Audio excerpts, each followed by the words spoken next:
Hey there, this is Phil and Pip's channel, Covenant of Promise. Today I'm going to be reading a little bit of Obadiah and a little bit of Amos, because the mood fits.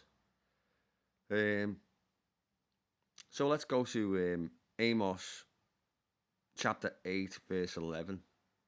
Behold, the days come, saith the Lord, Yahovah, that I will send a famine in the land, not a famine of bread, nor thirst, nor water, but for hearing of the word of Jehovah. Yeah. And they shall wander from sea to sea, and from the north even to the east. They shall run to and fro and seek the word of Jehovah and shall not find it. They won't find it anywhere. They won't find it now. This is what's happening now. In that day shall the fair virgins and the young men faint for thirst. Like the ones who are worthy, they're gonna be desperate for a drink of the word. It's amazing, isn't it? In that day shall the fair virgins and the young men faint for thirst. They that swear by the sin of Samaria, yeah, by the sin of Israel, you know, Israel, the capital of Israel was Samaria. So it's talking about by the sin of Israel, yeah, the 10 scattered tribes, yeah. And they were got rid of, weren't they, because of their sin? And say, thy God, O Dan, liveth, and the manner of Bathsheba liveth. Bathsheba's where they used to do all the weird sacrifices, like sacrificing their own children. It was Bathsheba's 20 miles outside the borders of Jerusalem to the south. It's on a mountain range near where Horeb is and all that shit. Yeah, I looked it all up. Yeah, so Dan, who was known for being the serpent that bites the rider's heels, liveth, and the manner of Bathsheba liveth, the serpent worshippers. Even they shall fall and never rise up again. Right, that's all I wanted to read from Amos, even though I want to read the whole of Amos. So let's go to Obadiah, because this is what God was pointing to me about.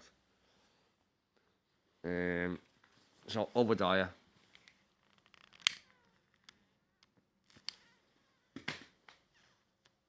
The vision of Obadiah, thus saith Jehovah, God concerning Edom.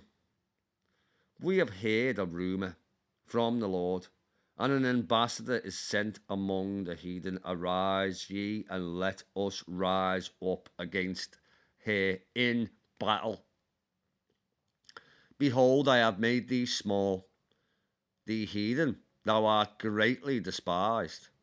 The pride of thine heart deceiveth thee. Thou that dwellest in the clefts of the rock, whose habitation is high, that saith in his heart, who shall bring me down to the ground? Thou shalt exalt thyself as an eagle, and thou shalt set thy nest among the stars. Thence will I bring thee down, saith Jehovah. If thieves came to thee, if robbers by night, how art they cut off?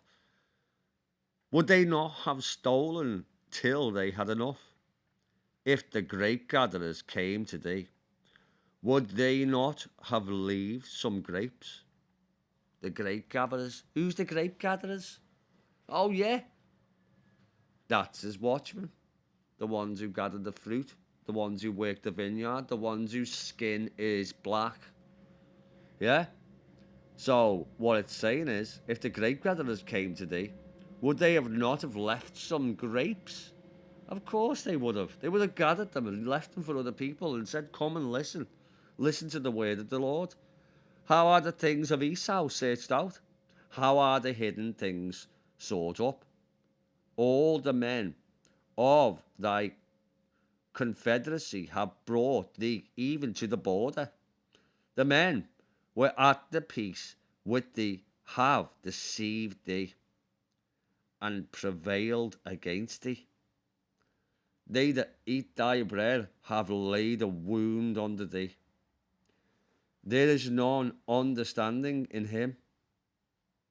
Shall I not in that day, saith Yahovah, even destroy the wise man of Edom, and understanding out of the mount of Esau? And thy mighty men, O Teman, shall be dismayed, to the end every one of the mount of Esau shall be cut off by slaughter. For thy violence against thy brother Jacob, shame shall cover thee, and thou shalt be cut off for ever. In the day of thou stoodest on the other side, in the day of the strangers carried away captive forces and foreigners, entered into his gates and cast lots upon Jerusalem. Even thou wast as one of them. But thou shouldest not have looked on the day of my brother, in the day that he became a stranger. Wow. Isn't that amazing? Why should I have looked upon the day of my brother when he became a stranger? So Esau became a stranger to Jacob because he didn't love his brother like himself. And even though he sought with many tears and prayers, he didn't find salvation afterwards. Because it was his heart that was wrong, you know? Stranger, neither shouldest thou have rejoiced over the children of Judah in the day of their destruction. So he rejoiced when his brother was hurt. This is what it's saying here. Yeah, Esau rejoiced when Jacob was hurt. And God don't like that. He wanted Esau to go and pick his brother up. Come on, Esau. With many tears and much weeping and prayer, you still never found salvation because your heart condition was wrong.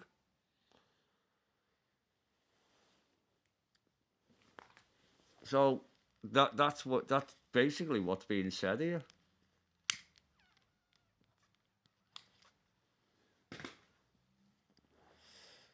So shouldest thou rejoice over the children of Judah in the day of their destruction, neither shouldest thou have spoken proudly in the day of their distress. Thou shouldest not have entered into the gate of my people in the day of their calamity. My people, yeah? Judah, Israel, yeah? The two twigs become one. Come on now.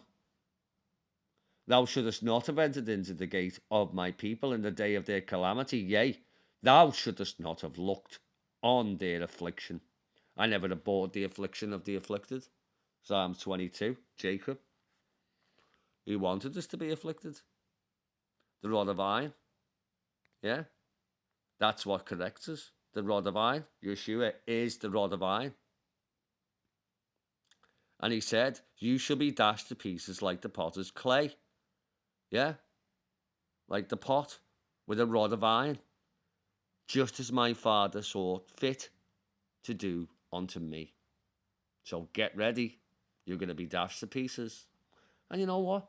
I rejoice in that. Yeah? So let's go. Let's fucking do this thing.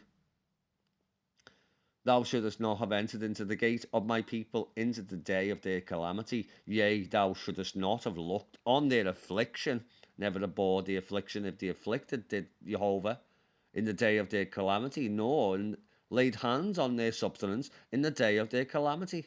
Neither shouldest thou have stood in the crossway to cut off those of his that did escape.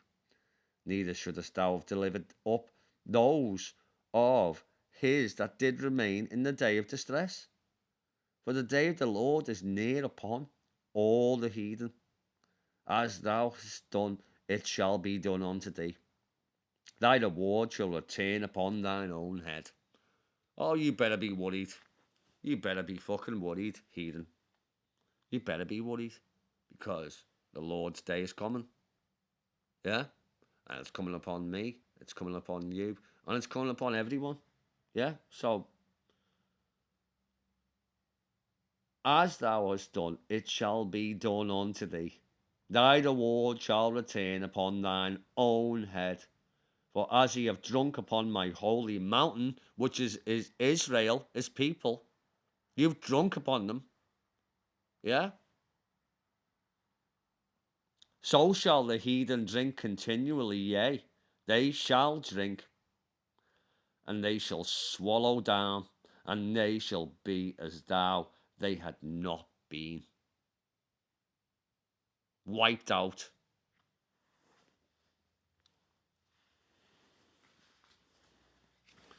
Yeah. God doesn't fuck around, does he?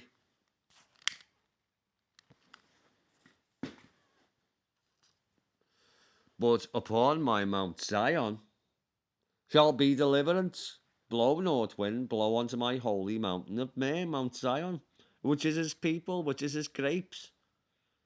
And there shall be holiness. And the house of Jacob shall possess their possessions. Oh, wow. One day we'll work and we'll drink from our own vineyard. One day we'll be with God and there will be fairness and goodness in the land. Wow. Because that doesn't exist today, does it? Doesn't exist at all. Not even in men's hearts. But anyway, let's continue. Jacob shall possess their possessions, and the house of Jacob shall be a fire, and the house of Joseph a flame, and the house of Esau for stubble. And they shall kindle in them and devour them, and there shall not be any remaining of the house of Esau. Yeah? For the Lord had spoken it. Let's go to Isaiah 55. My words are not your words, my thoughts are more than your thoughts. And whatever comes from my mouth shall come to pass to do my will. That's what he just said. So, Esau, really sorry, but it is what he said, So, it is what it is.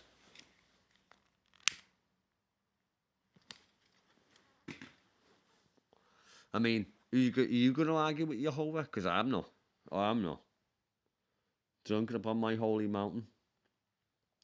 But upon my Mount Zion shall be deliverance, and there shall be holiness, and the house of Jacob shall possess their possessions, and the house of Jacob shall be a fire, and the house of Joseph a flame, and the house of Esau for stubble.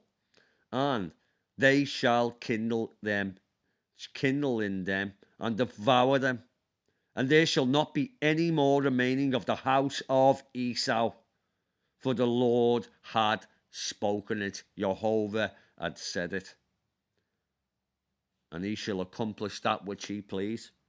And they of the south shall possess the mount of Esau, and they in the plain of the Philistines, and they shall possess the fields of Ephraim, and the fields of Samaria, and Benjamin shall possess Gilead, and the captivity of the host of the children of Israel shall possess that of the Canaanites, even unto the Zarephath, and even unto the captivity of Jerusalem, which is in Shephrad,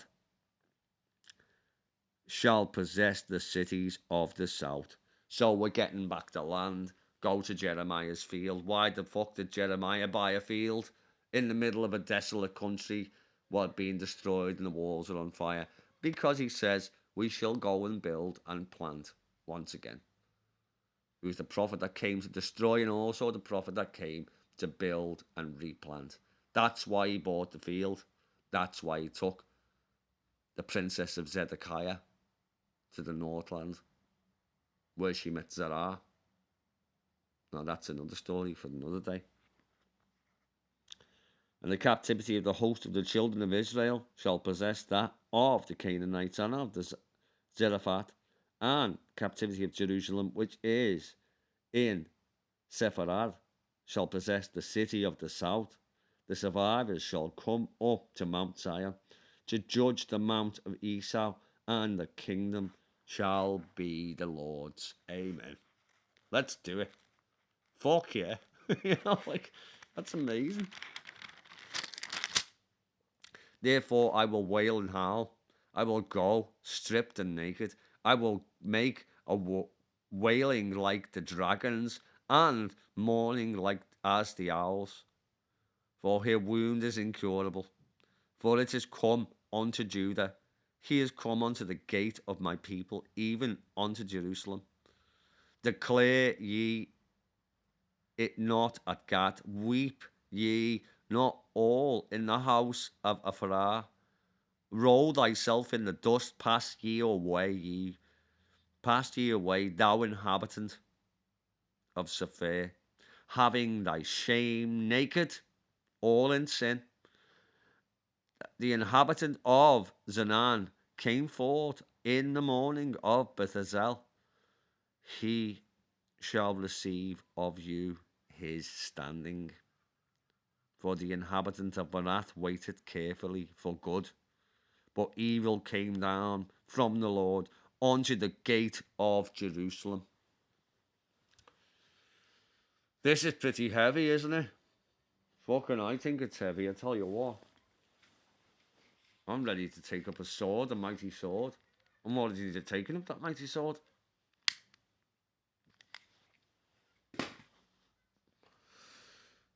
And the sword is right there, sitting on my lap, next to me thigh. The watchman. 20 all stand. Yeah, they all stand in the bedroom, in the bridal groom's room, with their sword, their book next to their thigh for fear in the night, because we're being attacked from all sides and we are fighting a battle against good and evil. Oh, isn't that amazing? And, that's the only battle that we're fighting against. So, anyways, let's carry on with the word. Oh, yeah. Yet will I bring here unto thee, inhabitant of Mareshah, he that cometh unto Adullam, the glory of Israel. Make thee bald and pull thee, for thy delicate children enlarge thy baldness as an eagle, for they are gone into captivity from thee. Wow. Isn't that shite like?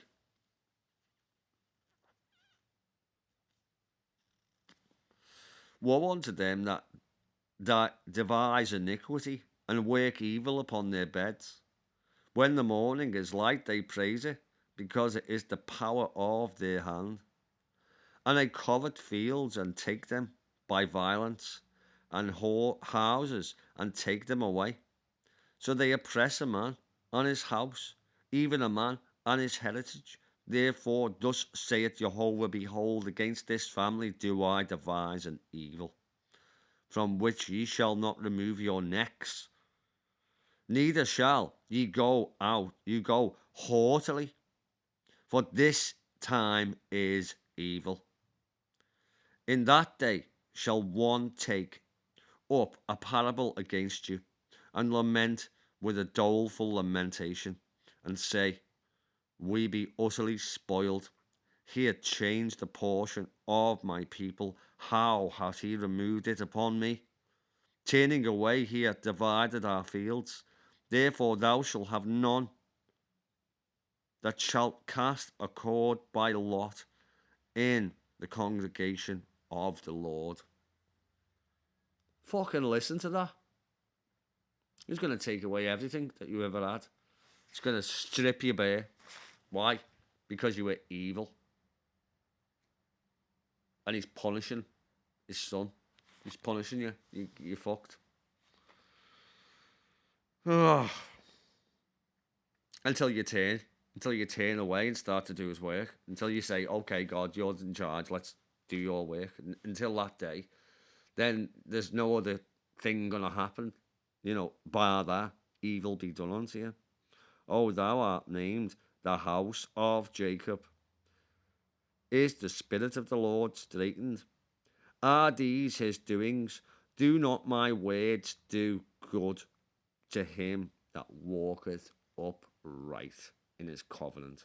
Even of late my people is risen up, and an enemy Ye pull off the robe and the garment from them that pass by securely, as men averse from war. The woman of the people have ye cast out from the pleasant houses, from their children, that's Israel, have ye taken away my glory forever. Arise ye and depart, for this is not your rest, because it is polluted, it is destroyed you, even with a sore destruction. If a man walking in the Spirit is falsehood, do lie, saying, I will prophesy unto thee of wine and of strong drink. He shall even be the prophet of his people.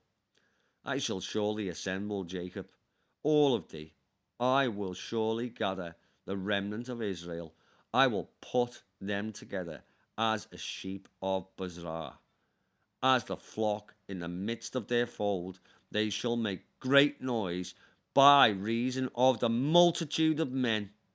The breaker is coming up before them. They have broken up and have passed through the gate, and are gone out by it. And their king shall pass before them, and the Lord on the head of them, the symbol of the Most High. Till next time. That was pretty fucking awesome, wasn't it?